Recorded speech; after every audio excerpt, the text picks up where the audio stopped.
Hello friends, welcome to பிடி crafts and creations. இன்றைக்கி நம்ம என்ன பார்க்க போகிறோன்னா ரொம்பவே புதுசாக வித்தியாசமான வீடியோ தான் பார்க்க போகிறோம்.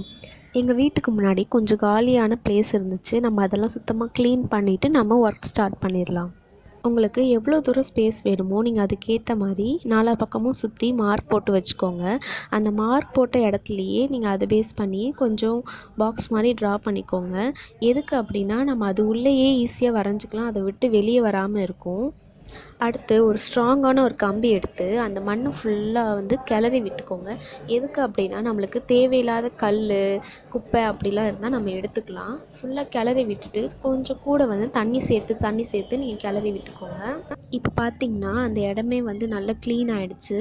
ஸோ நம்ம எழுதும் போது நல்ல க்ளீனாக இருக்கும், நம்மளுக்கு எந்த ஒரு டிஸ்டர்பன்ஸும் இருக்காது, கல்லுலாம் இடிக்காது. ஸோ நாங்கள் பொங்கல் பண்டிகைலாம் வருது, அதனால நம்ம பொங்கல் விஷ் பண்ணிடலான்னு சொல்லிட்டு நாங்கள் ஹாப்பி பொங்கல்னு எழுதுகிறோம்.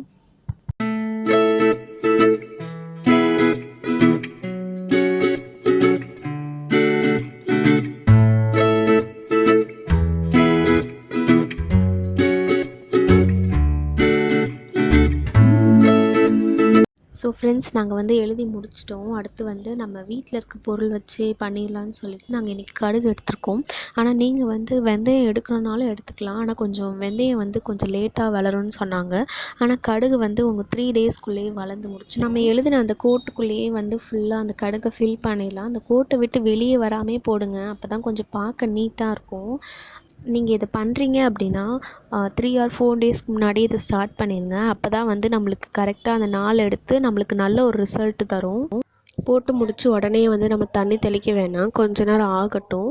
கொஞ்ச நேரம் கழித்து மேலாப்பில் நம்ம எங்கெல்லாம் எழுதியிருக்கோமோ அங்கே மட்டும் தண்ணி தெளித்து விட்டால் போதும்.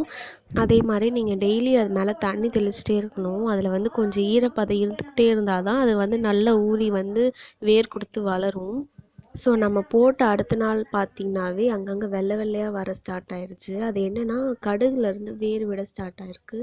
உங்களுக்கு பார்த்தாவே தெரியும், அங்கங்கே வெள்ளை வெள்ளையாக இருக்குது குட்டி குட்டியாக. இன்னும் வெயில் படுற இடமா பார்த்து வச்சிங்கன்னா சீக்கிரமாக க்ரோத் ஆகிறது நம்மளுக்கு தெரியும்.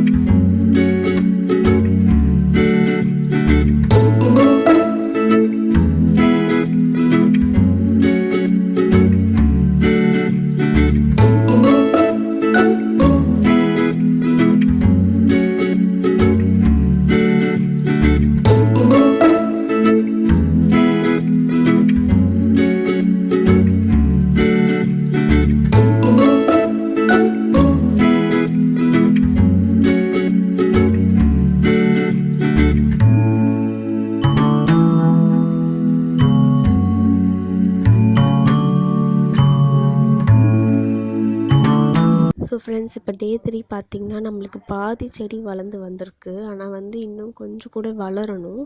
அங்கங்கே வளராமல் அப்படியே ஸ்டாப் ஆகிருக்கு. ஸோ நம்ம டெய்லி அதுக்கு தண்ணி ஊற்றி பராமரித்தோம் அப்படின்னா நம்மளுக்கு இன்னும் ஸ்பீடாக க்ரோத் ஆகும். கண்டிப்பாக நீங்களும் வீட்டில் ட்ரை பண்ணி பாருங்கள் ஃப்ரெண்ட்ஸ், ரொம்பவே நல்லாயிருக்கும். நம்ம வீட்டை விட்டு வெளியே பார்க்கும் போதே ரொம்ப மனசுக்கு திருப்தியாக சந்தோஷமாக இருக்குது. ஃபுல்லாக பச்சை பசேர்னு இருக்குது. இப்போ டே 4 பார்த்திங்கனாவே தெரியும், நல்ல க்ரோத் ஆகிருக்கு. இந்த வீடியோ உங்களுக்கு பிடிச்சிருந்தா மறக்காமல் லைக் பண்ணுங்கள், ஷேர் பண்ணுங்கள், சப்ஸ்கிரைப் பண்ணுங்கள். தேங்க்ஸ் ஃபார் வாட்சிங்.